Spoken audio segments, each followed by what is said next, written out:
Hello everybody, good evening. मेरा नाम माखन सिंह है। मैं अभी स्टोर्स ऑफिसर हूँ इन डीआरडीओ। और मैं भी जो अभी एस्पायरेंट जो निकला हुआ है नोटिफिकेशन अभी जो यूपीएससी के थ्रू ऐसे ही 2000 आई थिंक 22 में आया था स्टोर्स ऑफिसर का। फिर डीआर से रिक्रूटेड हूँ और मैंने ज्वाइन किया था स्टोर ऑफिसर इन 2024। तो ये जो नोटिफिकेशन आया है इसके रिगार्डिंग एक्चुअली कई सारे बंदों का कॉल आया कि इसके बारे में कुछ बताओ कि क्या है, एक्चुअली इसको कैसे प्रिपेयर करें और इसकी एलिजिबिलिटी को क्योंकि इसकी एलिजिबिलिटी है वो काफ़ी कह सकते हैं कि ओल्ड है और टफ है। एक्चुअली उन्होंने जो बनाया है, हालांकि ये अभी का नहीं है, 2023 में नोटिफिकेशन आया था, गजट में पब्लिश हुआ था, उसके अकॉर्डिंग है। ऐसा कोई रैंडम चेंज चेंज नहीं हुआ इसमें। तो उसी के रिगार्डिंग हम कुछ बात करना चाहते हैं जिससे कि आपको ये क्लियर हो जाए कि किसको फॉर्म भरना है, किसको फॉर्म नहीं भरना, और फॉर्म भरते समय क्या क्या चीजें ध्यान रखनी है। ठीक है, चलो मैं एक बार बताता हूँ आपको। वैकेंसी तो सबने देख लिया होगा कि 7 वैकेंसी है। और जो उनका रिजर्वेशन क्राइटेरिया है, 5 यूआर की, ओबीसी की एक, एससी की एक, पीडब्ल्यूबी के लिए एक रिजर्व है। ठीक है, तो इसमें देखो यार, वैकेंसी का तो ऐसा मानना है, मैं खुद तो अभी मेरी चौथी पांचवी जॉब है ये, तो ये वैकेंसी का छोड़ दीजिए कि एक है, दो है, पांच है, हमारे को एक वैकेंसी चाहिए। हमारे को एक के लिए या 100 वैकेंसी हो, एक वैकेंसी हो, फाइट हमारे को उसी इंटेंसिटी से करना है। ठीक है, तो वैकेंसी तो चाहे कोई बंदा एससी का है, ओबीसी का है, यूआर का है, उसको 5 वैकेंसी से कोई लेना नहीं है। आपको जो पड़ता है उसका सिलेक्शन होता है और इन द राइट डायरेक्शन पड़ता है। पढ़ते तो एक्चुअली बंदे बहुत सारे हैं, बट उनको ये भी पता होना चाहिए कि क्या एग्जाम की डिमांड है, कैसे ये पढ़ना है और इसमें क्या चीजें हमारे को नहीं पढ़नी है। ठीक है, तो उसका एक्चुअली हम आगे बातें करेंगे, क्योंकि बहुत सारे एस्पेक्ट हैं जो कि सिलेबस इसका, अगर हम आगे नेक्स्ट उसमें डिस्कस करेंगे, उसमें बहुत वास्ट सिलेबस है उसका एक्चुअली। लेकिन क्वेश्चंस कुछ ही जगहों से ज्यादा आते हैं, वो हमारे को ध्यान देना है। ठीक है, तो एक तो ये 7 वैकेंसी है, 7 वैकेंसी काफी है। मेरे टाइम पे 11 वैकेंसी थी, तो कोई ज्यादा ऐसा इशू नहीं है ना। और इसके अभी जो नेक्स्ट आएंगी वैकेंसी, सभी वो सीनियर स्टोर ऑफिसर ग्रेड 2 की ही आएंगी, क्योंकि अभी स्टोर ऑफिसर की अब वैकेंसी आना बंद हो गया है। वो डीआर के थ्रू नहीं होगा, 100% थ्रू प्रमोशन हो गया है।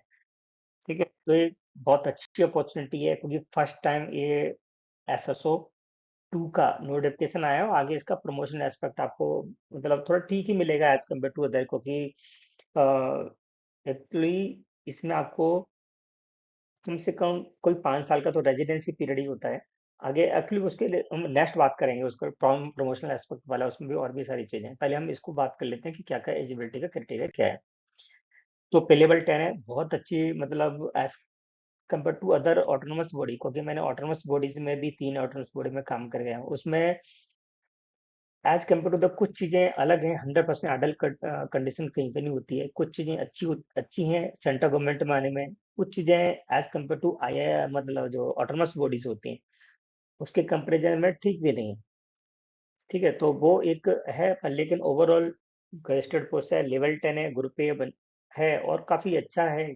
और बड़ा ऑर्गेनाइजेशन है, बड़े ऑर्गेनाइजेशन में जाते हो तो चीजें कुछ कुछ ठीक ही रहती हैं एज कम्पेयर टू जो स्मॉल ऑर्गेनाइजेशन होते हैं उसमें। ठीक है, तो जो ये यूआई के कैंडिडेट हैं उनकी 35 एज है, और 35 के अगर कोई यूआई का कैंडिडेट ऐसा भी है जिसकी ज्यादा हो गई है, लेकिन उसका सेंट्रल गवर्नमेंट में 3 साल से ज्यादा का एक्सपीरियंस है, तो गवर्नमेंट का वो भी रिलेक्शन मिल जाता है। ओपीएस को इजीली दे भी देता है। मेरे बैच में भी एक दो बंदे थे जो उनको रिलैक्सेशन मिला था, तो उनको भी कर सकते हैं। ओबीसी के लिए 38, सेम कंडीशन वही ओबीसी एससी जनरल के लिए, सभी के लिए है कि अगर आप सेंट्रल गवर्नमेंट में if you are working continuously for the more than 3 years, then you are eligible for the जो सेंट्रल गवर्नमेंट का एक्सपीरियंस होता है, 3+5, मतलब 8 years ओबीसी वाले के लिए, यूआर के लिए 5 years, 35+40 का उसका हो जाएगा। तो उसको एस्पेक्ट को देख के अपना एज क्राइटेरिया जो उसका जो भी है उसको देख के आप फॉर्म फिल कर सकते हैं। Now major portion is this, कि इसमें देखो, जो बंदा जैसे बीटेक किया हुआ है, बीटेक के बाद बहुत सारे बीटेक के कैंडिडेट्स हैं, अदर फील्ड के भी हैं, जिन्होंने की स्टोर्स में काम किया है और बाद में कुछ और भी ऐसी जो मैनेजमेंट की डिग्रियां हैं या डिप्लोमा है, वो भी आगे करके वो काम कर रहे हैं, एडमिशन में काम कर रहे हैं, स्टोर्स में काम कर रहे हैं। तो वो उनका भी क्वारी था कि इसको भर पाएंगे या नहीं भर पाएंगे। तो इसमें देखो क्लियर कट लिखा हुआ है, मास्टर्स डिग्री विद इकोनॉमिक्स, ठीक है, कॉमर्स, स्टैटिक्स, बिजनेस स्टडी और पब्लिक एडमिनिस्ट्रेशन। मास्टर्स डिग्री है, इन ये जो एक्सप्लिसिट लिखा हुआ है, अगर उसमें है तो कोई प्रॉब्लम नहीं है, ठीक है। और बैचलर डिग्री के लिए भी same is year, economics, commerce, statics, business study और पब्लिक एडमिनिस्ट्रेशन में हो, और प्लस जो मटेरियल मैनेजमेंट का डिप्लोमा और warehousing, public purchasing, public procurement और रिकॉग्नाइज्ड यूनिवर्सिटी और इंस्टीट्यूशन, अगर ये है एक्सप्लिसिट है तो कोई प्रॉब्लम नहीं है। और इसके साथ जो एक्सपीरियंस है रेस्पेक्टिवली, मास्टर्स है तो उसको 2 इयर्स का एक्सपीरियंस चाहिए, और बैचलर के साथ में जो सेकंड वाला क्राइटेरिया उसके साथ में तो 4 इयर्स का एक्सपीरियंस चाहिए।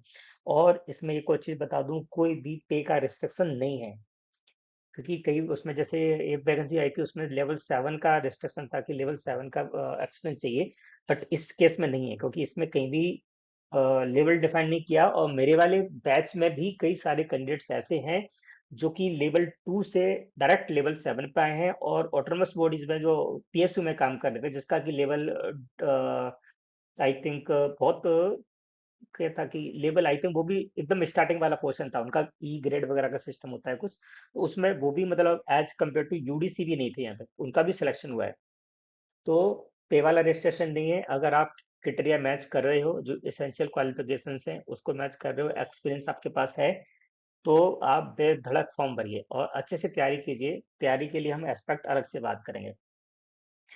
और एक जो सबसे इम्पोर्टेंट बात ये है कि जो इसमें लिखा हुआ है ना, masters degree in economics, commerce, study, जो भी वट, अगर इससे रिलेटेड आपके पास और भी कोई डिग्री है, एक्चुअली ये कहीं लिखा नहीं है, बट मैंने खुद मैंने 3 इंटरव्यू दिए यूपीएससी के, जिसमें से मेरा 2 में सिलेक्शन भी हुआ है।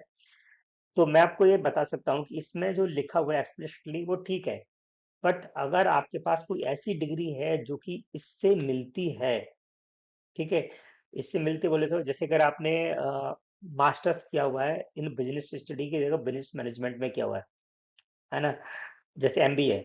अब एमबीए, किसी के पास एमबीए में प्रोडक्शन आता है ना, प्रोडक्शन के अंदर मटेरियल मैनेजमेंट भी आता है।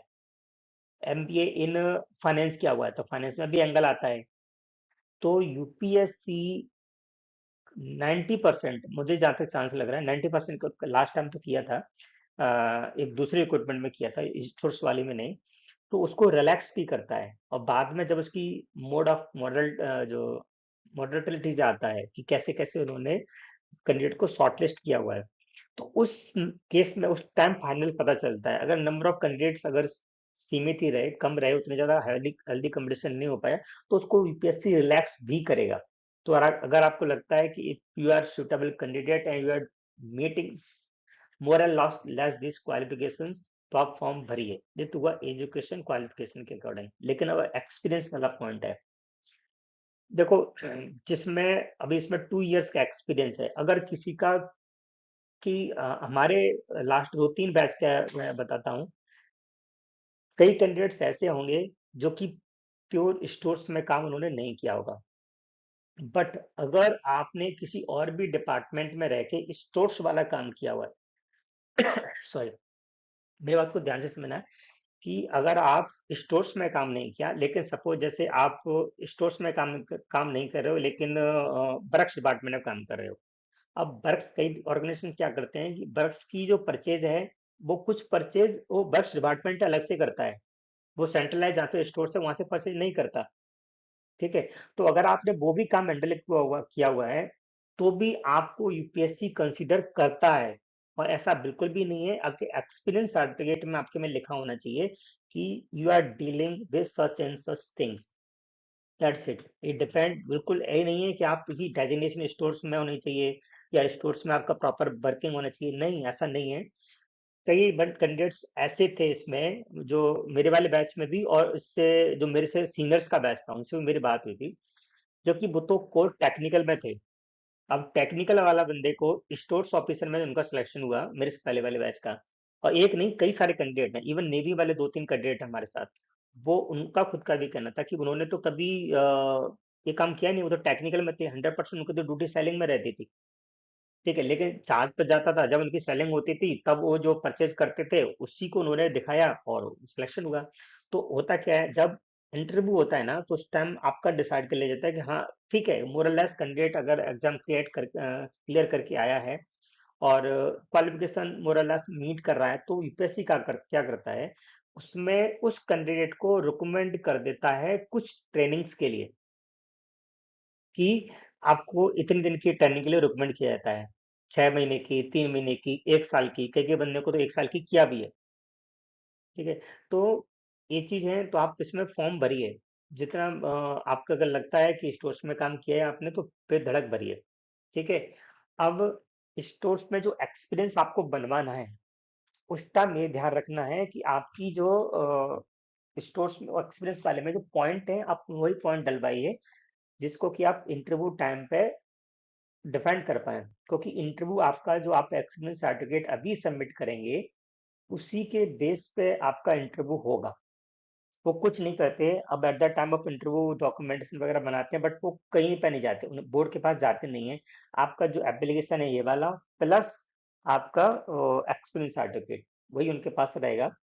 तो आप जो एक्सपीरियंस सर्टिफिकेट बनवा रहे हो, उसको अच्छे से ध्यान से भरिए।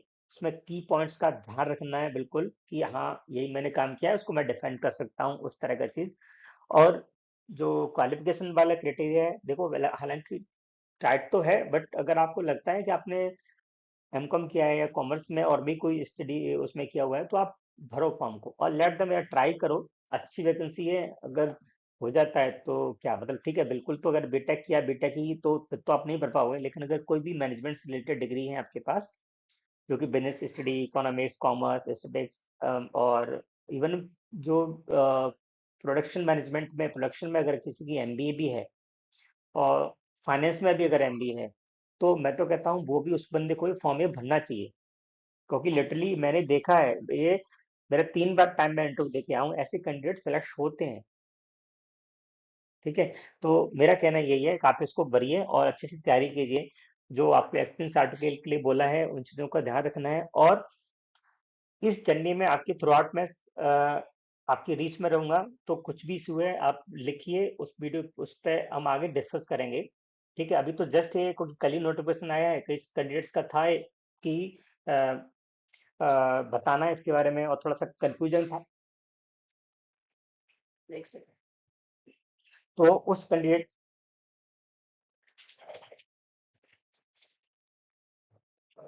एक सेकंड, तो उसके रिगार्डिंग फर्स्ट हैंड एक्सपीरियंस है कि आप, मुझे जस्ट यही कहना था कि आप फॉर्म भरिए, अच्छे से भरो, और जो क्वालिफिकेशंस का ये दिया है उससे रिलेटेड जो मैंने बताया आपको, उस पॉइंट ऑफ व्यू से ध्यान रख के आप इसको कीजिए।